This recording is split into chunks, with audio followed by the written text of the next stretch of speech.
नमस्कार, मैं हूं आपके साथ कीर्ति दीक्षित और आप देख रहे हैं जी मध्य प्रदेश छत्तीसगढ़। विदेश से आने वाला पैसा किसी की स्कूल की पढ़ाई में लगे, किसी अस्पताल में इलाज में लगे, किसी राहत कार्य में लगे, तो सवाल सिर्फ पैसे का नहीं होता। सवाल होता है पैसा आया कहां से, लगा कहां और उसके इस्तेमाल की निगरानी कौन कर रहा है। और शायद यही वजह है कि एफसीआरए अमेंडमेंट बिल 2026 को लेकर संसद से लेकर सड़क तक बहस तेज है। सिर्फ भारत में ही नहीं, अमेरिका तक एफसीआरए अमेंडमेंट बिल 2026 को लेकर हलचल मची है। फिलहाल इस बहस के बीच कई अफवाहें भी चल रही हैं। कहीं कहा जा रहा है कि सरकार एनजीओज की संपत्ति जब्त करने जा रही है, कहीं कहा जा रहा है कि विदेशी फंड लेने वाली संस्थाओं का काम ही बंद हो जाएगा। लेकिन इन बातों में फैक्ट कितना है? सबसे पहले एक बेहद जरूरी फैक्ट यह है कि एफसीआरए अमेंडमेंट बिल 2026 अभी कानून नहीं बना है। इसे 25 मार्च 2026 को लोकसभा में पेश किया गया और फिलहाल इस पर संसदीय जांच और चर्चा की बात चल रही है। अब जो सरकार संशोधन लेकर आ रही है, उस पर सरकार का तर्क है कि ये किसी संस्था की संपत्ति छीनने की व्यवस्था नहीं है, बल्कि पारदर्शिता लाने की कोशिश है। विदेशी फंड के इस्तेमाल पर अकाउंटेबिलिटी बढ़ेगी और गलत इस्तेमाल की गुंजाइश कम होगी। यानी असली बहस शायद एनजीओ बनाम सरकार की नहीं है। असली सवाल है विदेशी फंड पर निगरानी कितनी जरूरी है और उस निगरानी की सीमा कहां तक होनी चाहिए। एफसीआरए अमेंडमेंट बिल 2026 को लेकर चल रही बहस से जुड़े तमाम सवालों के जवाब हम जानेंगे। एफसीआरए पहले क्या था, 2026 में वास्तव में क्या बदलाव हो रहा है, नए रूल्स में अभी क्या बदल चुका है, सरकार को इसकी जरूरत क्यों महसूस हुई है, इसके फायदे नुकसान क्या है। लेकिन उससे पहले कुछ एनजीओ संचालक के रिएक्शंस आपको सुनवाते हैं। क्या है कि जैसे एक मछली सारे तालाब को गंदा करती है, इस तरीके से जो बाहर की फंडिंग आती है, कुछ जो है वास्तव में उस चीज का गलत उपयोग कर रहे हैं, ये सही बात है। लेकिन जो जैसे अच्छे काम कर रहा है, जैसे कुछ ओल्ड एज होम चल रहे हैं, कुछ विकलांगों के स्कूल चल रहे हैं, बच्चों के शासकीय कार्यक्रम चल रहे हैं, अगर ये फंड बंद होता है तो उसमें काफी परेशानियां आएंगी। वो लोग बेचारे परेशान हो जाएंगे। जो गरीब बच्चे हैं या जो बुजुर्ग हैं जहाँ रहते हैं, वो लोग बहुत परेशान हो जाएंगे इस चीज के लिए। एनजीओ की जो छवि खराब हो रही है, क्योंकि एनजीओ सामाजिक क्षेत्र में बहुत बड़ा कार्य करती है, तो इन गतिविधियों पर उसका लगाम कसेगी और जो भी आगे वाले भविष्य में ये कहीं ना कहीं फायदेमंद होगा। कानून बनते हैं और शुरू में सभी को लगता है कि कुछ समस्या है, ऐसा है, लेकिन बाद में जब पता चलता है तो कानून सभी को अच्छा लगता है। जो मतलब मिसयूज होता है आतंकवादी या धर्मांतर के लिए यूज़ किया जा रहा है। जैसे कि अभी मैं हाल ही में डेटा पढ़ रहा था, तो ऑल ओवर इंडिया में लगभग 5 लाख से अधिक एनजीओ जो दर्पण पर रजिस्टर्ड है, पर एफसीआरए कुछ चुनिंदा मतलब 16-17 हज़ार ही रजिस्टर्ड है। और जैसे मैं मेरे रीजन जैसे रतलाम और झाबुआ रीजन में देख रहा था कि 4 से 5 ही जिनके संस्था है जिनके पास एफसीआरए रजिस्टर्ड है।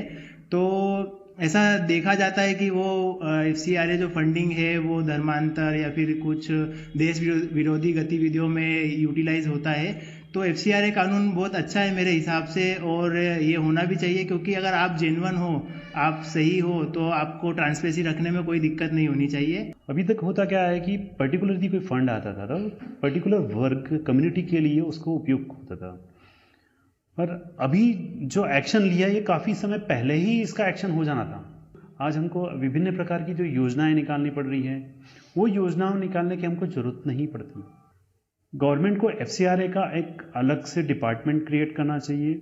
वो डिपार्टमेंट जहां डेवलपमेंट सेक्टर पे वर्क हो रहा है, उस डेवलपमेंट सेक्टर में वो इन्वॉल्व हो, ताकि गवर्नमेंट का जो लगने वाला फंड है, आप अलग अलग योजनाएं चला रहे हैं, उस सारी योजनाओं को यदि आप एक जगह कन्वर्जन करके यदि उसका फंड का यूटिलाइज होता है, तो उसका मिसयूज भी नहीं होगा और प्रॉपर रिजल्ट मिलेगा सर। उसका सारे लाभ तो है, लेकिन लाभ के साथ साथ हानि भी है। इसका सबसे बड़ा कमी मुझे लगता है कि इस बिल में सरकार ने संस्थाओं के लिए ये बना दिया है कि आपको ये सारी चीज़ें मेंटेन रखना पड़ेगी और उसी के साथ आप आगे बढ़ पाएंगे। लेकिन यदि कोई कमी रह गई और उसके कारण आपका रजिस्ट्रेशन रद्द हो जाता है या आपका फंडिंग रोक दिया जाता है, तो उसके लिए संस्थाएं जाएगी कहाँ, कौन सा दरवाजा खटखटाएगी, उसकी कमी मुझे इस बिल में लगती है। कहाँ अपील करेगी जहाँ उसकी सुनवाई हो सके। भारत सरकार की एक बहुत अच्छी पहल है, महिला सशक्तिकरण में इसका एक अच्छा रोल रहेगा। हम इस बिल की सराहना करते हैं। और चर्चा करेंगे, खास मेहमान हमारे साथ जुड़ गए हैं। डॉक्टर ब्रह्मदीप अलूने जी हैं, विदेश मामलों के जानकार हैं। ओमनाथ शर्मा जी हमारे साथ जुड़ गए हैं, अर्थशास्त्री हैं। बहुत स्वागत है आप दोनों खास मेहमानों का। सबसे पहला सवाल मेरा डॉक्टर ब्रह्मदीप अलूने जी आप ही से रहने वाला है कि FCRA अमेंडमेंट बिल को लेकर के इतनी जो चर्चाएं हो रही हैं, लोगों के मन में कई तरह के सवाल उठने लगे और न सिर्फ भारत की बात करते हैं, अमेरिका तक में विरोध के सुर उठने लगे। इसके पीछे का कारण क्या है? देखिए कीर्ति जी, विदेशी फंड तो भारत स्वागत करता है, क्योंकि हमारे यहाँ पर सामाजिक न्याय में बहुत सारा पैसा प्राप्त होता है और फंडिंग होना चाहिए विदेशी, क्योंकि जो विकसित देश है उनकी बहुत सारी विदेश नीति का एक पार्ट होता है।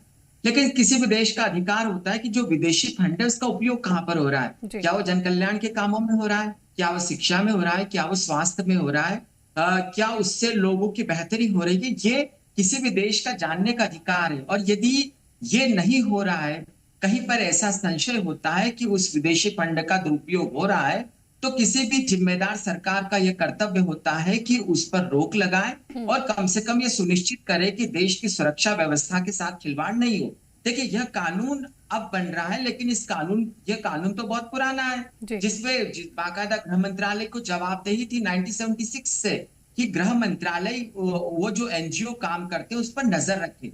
अब आने वाले समय में बहुत सारी चीजें, आपने जॉर्ज हेडली का नाम सुना होगा, डेविड हेडली मुंबई ब्लास्ट का एक बहुत बड़ा जिम्मेदार माना गया और उसकी फंडिंग जो है वो टर्की में हुई, पाकिस्तान में हुई, ब्रिटेन से हुई।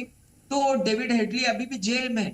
तो क्या फंडिंग का मतलब यह होगा कि विदेशी फंडिंग से के दुरुपयोग से देश में अराजक तत्व तैयार हो, देश में आतंकवादी तैयार हो? ऐसा नहीं होना चाहिए। यही कारण है कि यह नियम लेकर सरकार आई है। देश में यह नियम बहुत ही बदलाव लाने वाला होगा। इस नियम से लोगों की जवाबदेही होगी और सबसे बड़ी बात है वो NGOs जो लोग जनता के लिए कुछ करना चाहते हैं, वो NGOs जो गरीबों के लिए कुछ करना चाहते हैं, जो सामाजिक न्याय में अपना योगदान देना चाहते हैं, जो शिक्षा और स्वास्थ्य के लिए काम करना चाहते हैं, तो उनको सरकार से मिलकर काम करना पड़ेगा, काम करना चाहिए। और इसके लिए सरकार ने एक नियम बनाया है कि SBI का एक अकाउंट होगा जिस अकाउंट से पारदर्शिता होगी और उसका उपयोग करे। तो मुझे यह समझ में नहीं आता कि लोग इसका विरोध क्यों कर रहे हैं। और सबसे बड़ी बात है, अमेरिका से एक आवाज आई है कि यह ईसाइयों के खिलाफ हो जाएगा। यह विधेयक किसी भी धर्म के खिलाफ नहीं है और यदि आप शिक्षा और स्वास्थ्य के लिए काम करते हैं तो सरकार आपकी मददगार होगी। यहां तक कि सबसे बड़ी बात है, ऐसे ही पंजीकरण रद्द नहीं हो जाएगा। लोगों को यह भूलना नहीं चाहिए कि इस देश में न्यायालय भी काम करती है, जिम्मेदारी से काम करती है और पंजीकरण तब रद्द होगा जबकि बहुत सारे सवालों के जवाब नहीं मिलेंगे। बिल्कुल, अगर पारदर्शिता नहीं होगी तब जो है वो पंजीकरण रद्द हो सकता है। मैं लौटूंगी सर आपके पास। ओमनाथ शर्मा जी, अगर ये जो प्रस्तावित संशोधन है लागू होते हैं तो इसका क्या प्रभाव पड़ने वाला है और क्या जो विदेशी फंडिंग का फ्लो है उस पर कोई असर इसका देखने को मिलेगा? देखिए, जो जेन्युइन फंडिंग है उसका शॉर्ट टर्म में असर देखने को मिलेगा, इसमें कोई शक की बात नहीं है। अगर हम इस एक्ट के गहराई में अगर जाएंगे तो एक्ट ये बोलता है कि हम जो पहले फंडिंग इंडिया में आती भी थी, NGO और ट्रस्ट के लिए आती थी, उसके लिए उन्होंने एक रेगुलेटरी फ्रेमवर्क बनाया। पहले हमारे तरफ पे NGOs बनते थे, ट्रस्ट बनते थे, जब वो बंद हो जाते थे तो उसकी अकाउंटेबिलिटी को ट्रेस कर पाना बहुत ही मुश्किल होता था। अब आप एक कल्पना कीजिए कि विदेश से कोई फंडिंग आई हुई है और किसी NGO या ट्रस्ट के लिए आई हुई है, एजुकेशनल या हॉस्पिटल पर्पस के लिए बनाई हुई है, तो उनको तो आज भी कोई दिक्कत इस चीज से नहीं होगी। लेकिन किसी भी इकोनॉमी में अगर पैसा आता है, आर्थिक दृष्टि से वो या तो सार्थक काम के लिए यूज होगा या फिर वो किसी दूसरे काम के लिए यूज होगा। जब वो पैसा इंडिया में आया है, उससे एसेट्स यहाँ पे बिल्डअप हो रहे हैं, उससे वो एक्सपेंस अगर यहाँ पे हो रहे हैं, तो डेफिनेटली सरकार का ये दायित्व बनता है कि उस पैसे को प्रॉपर तरीके से यूटिलाइज किया जा रहा है या नहीं किया जा रहा है, जनता के प्रति वो जवाब दे। तो इस एक्ट के माध्यम से किया सिर्फ इतना गया है कि जितने भी फॉरेन से फंडिंग यहाँ पे NGO और ट्रस्ट के लिए आ रही है वो एक रेगुलेटरी फ्रेमवर्क के अंतर्गत आएंगी और उस रेगुलेटरी फ्रेमवर्क के अंतर्गत अगर आप कोई एसेट्स बिल्डअप भी करेंगे और वो एसेट्स आपके अगर सर्टिफिकेट एक्सपायर हो जाता है या कुछ होता है, तो उस केस में सरकार की जो डेजिग्नेटेड अथॉरिटी है वो उसको अपने आधिपत्य में लेकर के उसको नेशनल पर्पस के लिए उसको यूज करेंगे। तो मुझे देखा जाए इकोनॉमिक पॉइंट ऑफ व्यू से भारत सरकार अपनी जगह पे बिल्कुल सही है कि अगर विदेश से कोई भी पैसा इंडिया में आ रहा है तो उसकी अकाउंटेबिलिटी फिक्स करना अति आवश्यक। ठीक है। ब्रह्मदीप अलूने जी, क्योंकि आपने जिक्र किया कि अमेरिका की तरफ से ये आवाज उठी है, अमेरिकी संसद की तरफ से आवाज उठी है कि ये जो है वो ईसाई विरोधी है, जिस तरह के अभी इसमें संशोधन करने की बातें निकल के सामने आई हैं। अगर ये पूरी तरीके से कानून में परिवर्तित हो जाता है, जो भी संशोधन की बातें निकल के सामने आ रही हैं, तो क्या जो रिश्ते हैं भारत और अमेरिका के बीच में उसका प्रभाव पड़ सकता है, और अमेरिका को क्यों लग रहा है कि ये ईसाई विरोधी है? देखिए कीर्ति जी, इसको समझने की जरूरत है। दरअसल अमेरिका का जो लोकतंत्र है वहां पर दबाव समूह काम करते हैं। जैसे हमारे यहाँ पर छोटे छोटे राजनीतिक दल होते हैं, वहां पर ऐसा नहीं होता, दबाव समूह काम करते हैं। तो वो दबाव समूह धार्मिक भी हो सकते हैं, सामाजिक भी हो सकते हैं। वो दबाव समूह जो है वो किसी भी स्तर के हो सकते हैं, वो पूंजीपतियों के भी हो सकते हैं। तो ऐसे ही किसी दबाव समूह से जुड़े हुए एक सांसद से यह आवाज सामने आई है। अब सबसे दिलचस्प यह है कि भारत में बहुत सारे जो है वो एनजीओ काम कर रहे हैं, और यहाँ पर आप छोटे मोटे हर शहर में जो है वो कॉन्वेंट स्कूल पाए जाते हैं, जो कॉन्वेंट स्कूल शिक्षा दे रहे हैं। और आप इंदौर ले ले, भोपाल ले ले, दिल्ली ले ले, गुड़गांव ले ले, वहां पर सभी पर कॉन्वेंट स्कूल में हजारों बच्चे पढ़ते हैं और मिशनरीज उन स्कूलों का संचालन करती है। क्या भारत के इतिहास में किसी भी शिक्षा संस्थान पर ऐसे कार्यों को लेकर छापा मारा गया है? नहीं मारा गया है। जबकि वहां पर उन संस्थानों में जो कॉन्वेंट स्कूल होते वो वहां पर उनके धर्म को प्राथमिकता का आधार मानते, लेकिन भारत सरकार का ये नजरिया होता है कि भारत के द्वारा जो स्थापित शिक्षा है या जो शिक्षा की नीतियां उनका संचालन करे। अब दिक्कत तब हो जाती है जबकि जन आंदोलन ऐसे खड़े होते हैं। देखिए जन आंदोलन भारत में होते हैं, अन्ना हजारे से लेकर हमारा इतिहास रहा है। गांधी ने तो जन आंदोलन के बल पर ही अंग्रेजों को यहाँ से भगाया था। लेकिन समस्या तब होती है जब जन आंदोलन की गूंज अमेरिका में आती है, जन आंदोलन की गूंज जो है ब्रिटेन में आती है। और सबसे बड़ी बात है कि वो लोग जो बड़ी मुश्किल से जन आंदोलन में भाग लेते हैं, वो लोग बहुत ही जमीन से जुड़े होते हैं, उनके पास हवाई जहाज का टिकट भी आ जाता है, वो अमेरिका भी चले जाती है और ब्रिटेन भी चले जाते हैं। तो ये जो ऐसी चीजें जो देश को बदनाम करने की कोशिश से अंततः उसको रोकने की जवाबदेही किसकी? सरकार की है। और ऐसे जन आंदोलन कई बार देखने को मिले जहाँ के सामान्य से जो सामाजिक कार्यकर्ता है उनको रियो डी जेनेरियो बुलाया गया था। मैं एक एनजीओ के मेंबर को जानता हूं जो 2 दशक पहले ब्राजील में बाकायदा उनको बुलाया गया था। तो ऐसे लोगों वो लोग क्यों जाते? यदि वो देश के पक्ष में जाते, यदि वो देश का लाभ करना चाहते, तो भारत सरकार की बहुत सारी योजनाएं हैं, हमारे यहाँ पर सांस्कृतिक तौर पर दुनिया में भेजा जाता है। लेकिन ऐसे लोगों को रोकना पड़ेगा, क्योंकि भारत की जो छवि है, वैश्विक छवि, उसको बनाए रखने के लिए, भारत के लोकतंत्र की ताकत को दिखाने के लिए। और सबसे बड़ी बात है कि भारत में कानून और न्याय व्यवस्था कितनी सुचारू रूप से काम करती है, यह दिखाना सरकार का कर्तव्य है। और ऐसे नियमों को लागू करने की इसीलिए जरूरत पड़ रही है, और इसीलिए यह कानून जो है वो अस्तित्व में आया। बिल्कुल। तो ये किसी तरीके से कोई भी दिक्कत ना हो, जो भी यहाँ पर फंड आता है, विदेशी फंड आता है। हमारे साथ एक और खास मेहमान जुड़ गए हैं, गायत्री परिहार जी हैं, संचालिका हैं एनजीओ की। आपको गायत्री जी, मेरा सवाल आपसे रहेगा कि अभी जो एफसीआरए को लेकर के चर्चाएं चल रही हैं, जिन संशोधनों को लेकर के चर्चाएं चल रही है, आपको क्या लगता है कि उसका दुष्प्रभाव पड़ेगा या फिर ये एक सकारात्मक पहल है? देखिए, इतने वर्षों से काम करने के अनुभव के आधार पर हम कह रहे हैं कि जो अभी परिवर्तन हुआ है, निश्चित ही इसके अंदर स्वयंसेवी संगठनों के लिए बहुत सारी बाधाएं उत्पन्न होगी, क्योंकि इसके अंदर जो चीजें ली गई है, मोटा मोटा हम देखें तो हर राज्य में अगर काम करना है तो उसके लिए अलग रजिस्ट्रेशंस की बात कही गई है, अलग शुल्क की बात की गई है। हमारे एनजीओ में गांव में जाते तो अलग अलग तरह की समस्याएं होती है, तो हम हर समस्या को समाधान के लिए काम करते हैं। मगर इसमें लॉस में नया जो अमिटमेंट हुआ है उसके अंदर ये है कि आपको पहले से ही डिसाइड करना होगा कि अगर आप रिलीफ में काम नहीं कर रहे हैं, रजिस्टर्ड नहीं है, तो आप रिलीफ पर काम नहीं कर सकते हैं। यानी कि विशेषज्ञ के रूप में ही अगर आप हैं तो ही काम करेंगे, अदरवाइज दूसरे किसी विषय पर आप काम नहीं कर सकते हैं। अगर पोषण पे काम कर रहे हैं तो वो लिखना होगा, आपको रिलीफ का लिखना होगा। और ये जो लिखा हुआ है इसके अलावा आप किसी चीज पे काम नहीं कर सकते, तो एक बड़ी बाधा है एनजीओ के रूप में या स्वयंसेवी संगठनों के लिए। तो ये एक मुसीबत जैसा लग रहा है कि, और दूसरा एक सबसे बड़ा आपका ये मानना है कि ये जो संशोधन की बातें निकल के सामने आ रही हैं वो एक बड़ी बाधा के तौर पर बन सकता है एनजीओस के लिए। एक और खास मेहमान हमारे साथ जुड़ गए हैं, डॉक्टर देवदत्त पांडा जी हैं, कंसल्टेंट हैं एनजीओ के। बहुत स्वागत है डॉक्टर देवदत्त पांडा जी आपका भी। डॉक्टर देवदत्त जी, क्योंकि अगर गायत्री परिहार जी कह रही है कि ये एक बड़ी बाधा बन सकती है, आप इसे बाधा के तौर पर देख रहे हैं या फिर जिस तरह से अकाउंटेबिलिटी सेट होनी चाहिए, ट्रांसपेरेंसी होनी चाहिए, वो उस दिशा में आपको ये नजर आ रहा है? नहीं, ये तो बाधा तो थोड़ा थोड़ा ये सृष्टि कर रहा है। बाधा तो पहले से भी एफसीआरए अमेंडमेंट हो चुका है हमारे देश में। नॉट ओनली दिस गवर्नमेंट, पहले वाले सरकार भी किए हुए हैं। तो एफसीआरए को स्ट्रिंजेंट करने के लिए काफी सारे स्टेप्स लिए गए हैं, लेकिन और वो भी काफी सारे बाधा डेवलपमेंट सेक्टर के लिए क्रिएट हुआ है इन द पास्ट। लेकिन वो सबको झेलते हुए हमारे जो साथी लोग हैं वो अनेक काम किए हैं ग्रास रूट पे, एकदम जमीनी स्तर पे, और वो बाधा को झेलते हुए वो लोग काफी सारा काम कर रहे हैं। हालांकि जो पहले से जितना फंडिंग था वो बहुत कम हुआ है और सरकार के साथ थोड़ा बहुत टकराव भी रहा है। Despite that, despite many obstacles, वो लोग काम करते जा रहे हैं।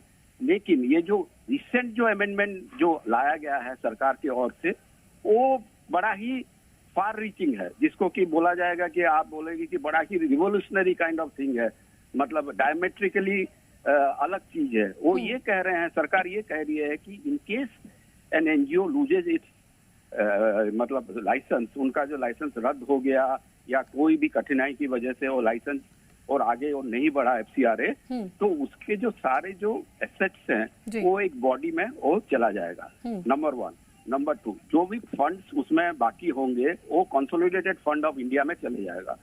तो ये जो चीज है, जैसे कोई अस्पताल चला रहा है, कोई लेप्रोसी होम चला रहा है, कोई स्कूल चला रहा है, कोई कुछ चला रहा है, तो वो सब जो प्रॉपर्टीज है, वो सब जो एसेट्स हैं, वो सरकार अपने कब्जे पर ले जाएंगे। तो लोग उसमें तो लोग जो है लोग को असुविधा होगा, लोग समस्या में पड़ेंगे। तो ये चीज को सरकार को, हालांकि सरकार बहुत कोशिश कर रही है अपने तरफ से कि हमारे जो लोग हैं, जो वेरियस फंडिंग एजेंसीज के लोग हैं, उनसे बातचीत करे और कोई ना कोई समाधान निकाले। ठीक है, समाधान की कोशिश में सरकार जुटी हुई है। लेकिन जिस तरह का सवाल अभी आपने उठाया ओमनाथ शर्मा जी, यही सवाल था ओमनाथ शर्मा जी कि अभी अगर एफसीआरए रजिस्ट्रेशन कैंसिल हो जाता है, सरेंडर हो जाता है या फिर एक्सपायर हो जाता है, तो सवाल ये उठ रहा है कि जिस भी एनजीओ के पास जो भी एसेट होंगे, क्या वो जब्त हो जाएंगे? क्या उसका जो क्लेम है वो पूरी तरीके से सरकार के पास चला जाएगा? क्या होने वाला उसका भविष्य? अगर एफसीआरए का लाइसेंस रिन्यू नहीं हो पाता है, एक्सपायर हो जाता है, तो वो सरकार की डेजिग्नेटेड अथॉरिटी के पास में उस संस्था के सारे एसेट्स चले जाएंगे। बिल्कुल ही सही बात है। लेकिन उसको एक बात गहराई में हमें सोचनी होगी कि जब हम इस विषय पे चर्चा कर रहे हैं तो ये फॉरेन कंट्रीब्यूशन से इंडिया में बनाए गए एसेट्स के विषय में बात कर रहे हैं। हम हमारे जो लोकल एनजीओ हैं वो उसको कंप्लाई करेंगे, ऑब्वियस सी बात है। उनके लिए ये मसला नहीं है। ये जो बात हुई है ये फॉरेन फंडिंग से जो एनजीओ यहाँ पे या ट्रस्ट चल रहे हैं उनके विषय में बात हुई थी। मैंने पहले भी ये वाली बात कही थी कि सरकार यहाँ पे अकाउंटेबिलिटी फिक्स करना चाहती है कि जब आपके पास में फॉरेन से फंड्स आए हुए हैं, किसी पर्टिकुलर काम के लिए आए हुए हैं, वो काम अगर आप कर रहे हैं तो नेचुरली आपको लैंड ऑफ लॉ फॉलो करना होगा और आपको एफसीआरए के अंतर्गत अपना रजिस्ट्रेशन करा करके अपने काम करने होंगे। उस केस में आपके एसेट्स को कोई भी सीज नहीं कर रहा है। लेकिन जब आपका भारत में विदेश से आया हुआ धन है और उससे आपने अगर कोई एसेट्स बिल्ड किए और आपका लाइसेंस अगर रिन्यू नहीं हुआ है, आपने लाइसेंस रिन्यू नहीं कराया, तो जिम्मेदारी भारत सरकार की बनती है कि उन एसेट्स का सार्थक तरीके से उपयोग होना चाहिए। अन्यथा वो किसी ऐसे व्यक्तियों के हाथ में चले जाएंगे जो भारत के खिलाफ भी उन एसेट्स का इस्तेमाल कर सकते हैं। पूर्व में ऐसे को बहुत सारे उदाहरण इंडिया में हैं जहां पे फॉरेन फंडिंग आई ट्रस्ट और एनजीओ के नाम पे, लेकिन उनका उपयोग दुरुपयोग दूसरे कामों में किया गया जब एनजीओ का लाइसेंस ऑलरेडी रद्द हो चुका था और एनजीओ काफी समय पहले एक्सपायर हो चुके थे। तो ये बेसिकली अकाउंटेबिलिटी फिक्स करने का है किसी भी इकोनॉमिक पर्सपेक्टिव से मैं इसे ठीक मानता हूँ। ठीक है गायत्री परिहार जी, क्योंकि अगर जिस तरह से ओमनाथ शर्मा जी ने कहा कि अगर लैंड ऑफ लॉ फॉलो किया जा रहा है और जिस तरह से विदेशी फंडिंग आ रही है उसका इस्तेमाल उसी उद्देश्य के साथ किया जा रहा है जिसके तहत वो फंडिंग यहां पर पहुंच रही है, तो भी आपको लगता है कि क्या इसका जो बहुत ज्यादा प्रभाव है वो एनजीओ पर पड़ने वाला है? क्योंकि अगर पूरी तरीके से नियम कानून और अकाउंटेबिलिटी सेट होते हुए वो जो फंड है उसका इस्तेमाल हो रहा है तो फिर क्या इसका प्रभाव आप देखती हैं? नहीं, इस बारे में ये है कि अगर अकाउंटेबिलिटी क्लियर है सरकार की तो किसी तरीके की ऐसी परेशानी नहीं है, मगर फिर भी कुछ दूसरे जो नियम फॉलो करना है, जैसे कि शासकीय अधिकारी वाला जो नियम है कि उन्हें एनओसी लेना पड़ेगी, या फॉरेन का कोई व्यक्ति नहीं रहेगा, या फंड्स अगर 10 बराबर नहीं आया है बैलेंस शीट में तो उसको रद्द कर दिया जाएगा। तो जो छोटे छोटे संस्थाएं हैं जो छोटा फंड लेके और एफसीआरए के सहयोग से समुदाय में काम कर रही है, उनके लिए निश्चित ही एक बाधा के रूप में चीजें निकल कर आ रही है। मगर जो जिस उद्देश्य को लेकर पैसा लिया गया है और उसी उद्देश्य को लेकर काम कर रहे हैं और वहां पर अगर लॉ में अमेंडमेंट हुआ है तो स्वयंसेवी संगठन भी उसमें सहयोग कर रहे हैं सरकार के साथ में। पर फिर भी ऐसा लगता है कि ये एक तरफा डिसीजन है, इसके अंदर संवाद की आवश्यकता लगती है कि सरकार को संवाद करना चाहिए। डॉक्टर ब्रह्मदीप जी, आप इस पर क्या कहेंगे? बहुत स्पष्ट है। मान लीजिए अमेरिका से एक यूनिवर्सिटी भारत में दिल्ली में स्थापित होती है, भोपाल में स्थापित होती है और भारत उसका स्वागत करेगा। उस यूनिवर्सिटी जो है वो यूनिवर्सिटी का दावा होता है कि वो जो डिग्री तैयार करवाएगी, मान लीजिए फॉरेन पॉलिसी को लेकर होती है तो भारत उसका स्वागत करेगा। लेकिन यह भी तो देखना होगा कि इस यूनिवर्सिटी में पढ़ने वाले जो लोग हैं, पढ़ाने वाले लोग हैं, वो क्या पढ़ा रहे हैं। कहीं ऐसा तो नहीं कि भारत विरोधी गतिविधियां तैयार हो रही भारत में रहकर। और यह जवाबदेही इसलिए तैयार करना बहुत जरूरी है क्योंकि जो खासकर कुछ पैसा काला बाजारी जो होती है या जो काला पैसा होता है वह पैसे का दुरुपयोग होने की संभावना बहुत ज्यादा होती है। तो आप राष्ट्र में रहते हैं, यदि दुनिया भर में जो भारत के दोस्त राष्ट्र हैं, भारत के भला चाहने वाले जो एनजीओ है, यदि भारत की बेहतरी के लिए काम करते तो भारत में अच्छे एनजीओ की मदद करेंगे। और जो एनजीओ अपनी जवाबदेही को ठीक से नहीं समझते, जो एनजीओ जो है जिनकी पारदर्शिता जो है हमेशा सरकार की नजरों में रही है या वो पारदर्शी नहीं रहे तो सरकार उन पर रिमार्क करेगी और सरकार उनको देखेगी। तो ये जो नियम है ये देश में आमूलचूल बदलाव लाने वाला नियम है, इसलिए भी कि वो लोग जो एनजीओ की स्थापना करते थे, जो येन कर किसी भी प्रकार से पैसा प्राप्त करना चाहते थे, उस पैसे का दुरुपयोग करते थे और उसका फायदा देश में न तो नागरिकों को मिलता था, न समाज को मिलता था, न राष्ट्र को मिलता था। तो ऐसे एनजीओ की संख्या बढ़ाकर आप क्या करेंगे? जहां तक सवाल इस बात का है कि भारत एक लोकतांत्रिक देश है तो भारत का कोई भी नागरिक, देखिए इसमें एक बहुत अच्छा नियम बना है जिसको ध्यान देने की जरूरत है। भारत में यदि कोई एनजीओ काम करता है तो जो उसका प्रेसिडेंट होगा वो भारतीय होगा, यह होना ही चाहिए। क्योंकि यदि भारत में आप करोड़ों रुपया अरबों रुपया लगा रहे हैं और उसका प्रेसिडेंट आप किसी अमेरिका में बैठने वाले, ब्रिटेन में बैठने वाले या पोलैंड में तो आपका ये कहना है कि अगर ठीक तरीके से एनजीओ का संचालन हो रहा है तो फिर किसी तरह की दिक्कत नहीं आनी चाहिए, ये जो प्रावधान निकल के सामने आ रहे हैं। डॉक्टर देवदत्त पांडा जी, क्या जो कंप्लायंस रिक्वायरमेंट है एक एनजीओ के संचालन को लेकर के वो जितनी स्ट्रिक्ट हो रही है उसको एक और कारण माना जा सकता है कि इसको लेकर के कहीं ना कहीं जो नाराजगी है या फिर लोगों के मन में सवाल उठ रहा है? नहीं, ये देखिए मेरा मानना यह है कि एफसीआरए में ढेर सारे बदलाव लाए गए हैं जिसमें एक सेंट्रलाइज्ड अकाउंट होना चाहिए, पार्लियामेंट स्ट्रीट स्टेशन बैंक में एसबीआई का, दिल्ली का, ठीक है। कई सारे जो मेंबर्स होते थे पहले उनका आधार उनका आइडेंटिफिकेशन को ठीक ठाक से एंडोर्स कराना है। और जो प्रायर परमिशन होता था, पहले एक क्लॉज होता था जिसमें कि एक एनजीओ अपना पैसा ले लेगा और लेकिन वो किसी और के थ्रू लेगा और प्रायर परमिशन उसको बोलते थे। तो वो सब चीज सरकार ने काफी अकाउंटेबिलिटी बढ़ाने के लिए काफी सारे अपना स्टेप्स जो है सरकार ने लिया है। और इसमें ये हुआ है कि जो फालतू एनजीओ थे, जो देश विरोधी काम करते थे या जिनमें ऐसे ही लोग जो सेडी एनजीओ थे, जो लोग रियलिटी में ग्राउंड में काम नहीं करते थे, उनको बाहर करने में सरकार ने बड़ा कदम उठाया और इसका मैं वेलकम करता हूं। बिल्कुल, तो स्क्रूटनी करने में कहीं ना कहीं ये सहूलियत देगा और ट्रांसपेरेंसी जो है वो भी इसमें देखने को मिलेगी, अकाउंटेबिलिटी जो है वो भी सेट हो जाएगी। तो किसी तरीके की कोई दिक्कत जो है वो फिलहाल के लिए नहीं इसमें देखने को मिल रही है। हालांकि विरोध जो है वो इसमें जरूर उठते हुए दिखाई दे रहे हैं। बहुत शुक्रिया आप सभी खास मेहमानों का हमारे साथ जुड़ने के लिए।